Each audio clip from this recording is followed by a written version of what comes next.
Here's a shocking truth that nobody wants to admit.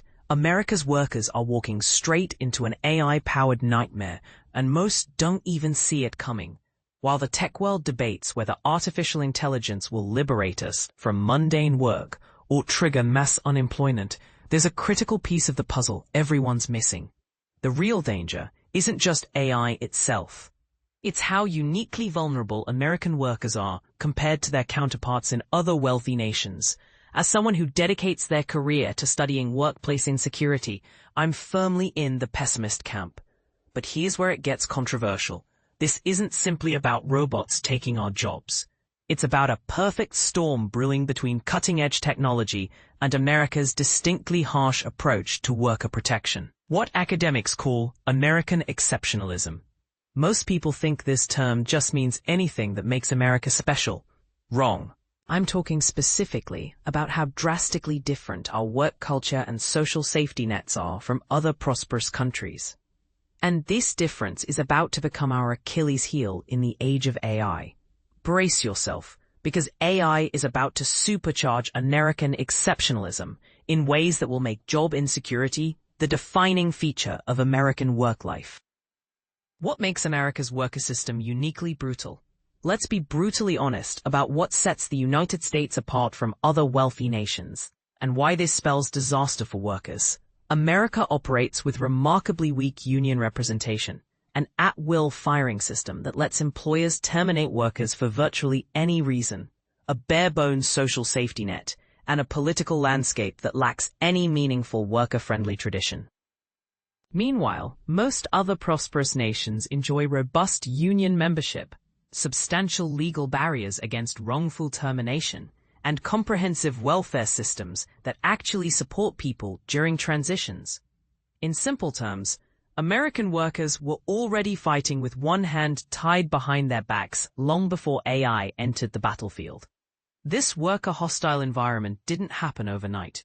Starting in the late 1970s, both major political parties began systematically dismantling worker protections through deregulation and welfare cuts. The numbers are staggering. Union membership plummeted by over half between 1983 and 2022, and it remains critically low today.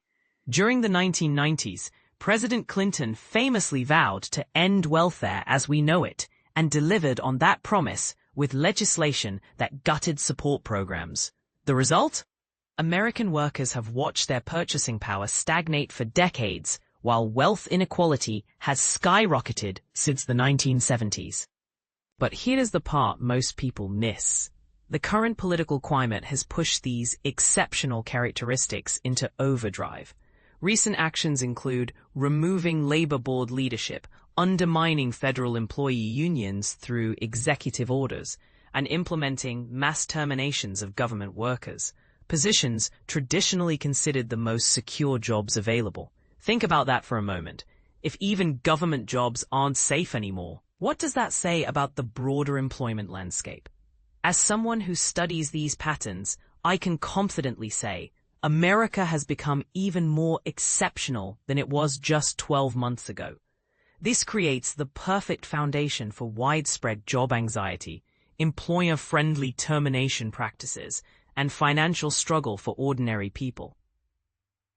When American exceptionalism collides with AI revolution, to grasp what's unfolding, we need to understand the different categories of artificial intelligence, essentially computer systems capable of performing human-like tasks. The first category, predictive AI, drives the recommendation engines on your favorite streaming platforms and social media feeds.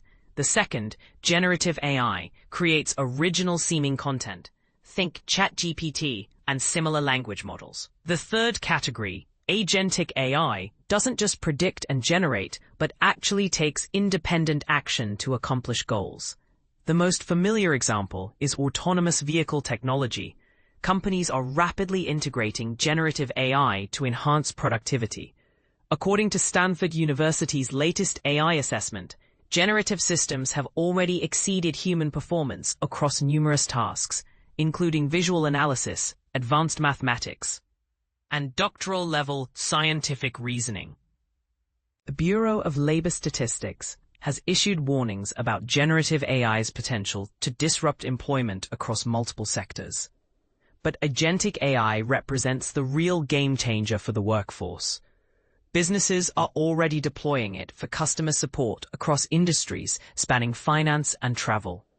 OpenAI's recent launch of ChatGPT Agent, marketed as capable of handling complex tasks from start to finish, signals we're entering this phase now. Here's the explosive combination. When you merge rapid technological advancement, transitioning from generative AI to widespread agentic AI adoption, with America's turbocharged exceptionalism, you create a recipe for unprecedented job displacement and workplace anxiety. The future of job security in AI-driven America. Here's something that might surprise you. Despite having weaker firing protections and a more limited unemployment system, American workers currently show no greater fear of job loss than workers in other wealthy countries. Research demonstrates that these perceptions typically remain stable over time, spiking only during economic reforms or recession periods. My own research examining free market economic reforms across Europe revealed a crucial pattern. Workers expressed the highest job loss anxiety in countries that had intensified such policies within the previous 5 years. This finding carries enormous implications for the United States right now. Current polling data shows approximately 1/3 of American workers believe AI will negatively impact their employment prospects. Business executives predict significant job losses in service industries, supply chain operations, and human resources within the next 3 years. While predictions about AI-related job creation and elimination abound, reliable data remains scarce, and don't expect honest disclosure from companies about AI-driven layoffs. The irony is striking. Business leaders report high demand for new positions like AI compliance specialist and AI ethics specialist, exactly the type of job creation that optimists promise. Yet simultaneously, AI technology was reportedly instrumental in facilitating mass federal worker terminations, and may soon replace Department of Education call center positions.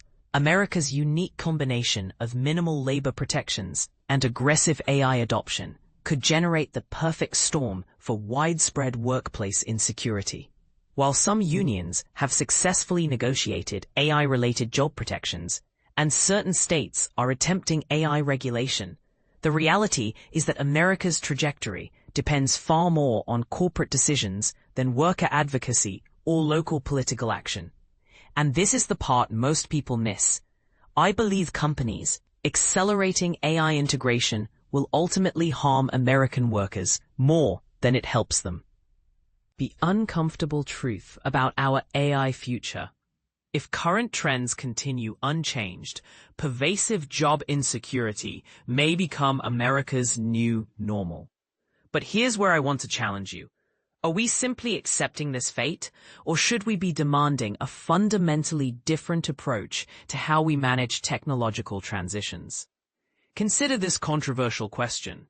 In a country that prides itself on innovation and prosperity, why are we allowing technology that could theoretically benefit everyone to instead become a source of widespread anxiety and economic instability? Some might argue that creative destruction has always been part of economic progress, that disruption ultimately leads to better outcomes. Others might contend that we're witnessing an unprecedented threat to human dignity and economic security that demands immediate intervention. What do you think? Are we witnessing inevitable technological progress that we should embrace despite the short-term pain? Or are we allowing corporate interests to dictate a future that serves shareholders at the expense of working people? Should American workers accept that job insecurity is simply the price of innovation, or should we be fighting for a system that protects human welfare during technological transitions? I'd argue that the conversation we're not having about fundamentally restructuring how we approach work, technology, and social responsibility might be the most important discussion of our generation. Because without that conversation, we're essentially choosing to let AI amplify America's existing inequalities, rather than using it as a tool for broadly shared prosperity. The choice is ours, but we need to make it quickly. The AI revolution isn't waiting for us to figure out how to handle it responsibly.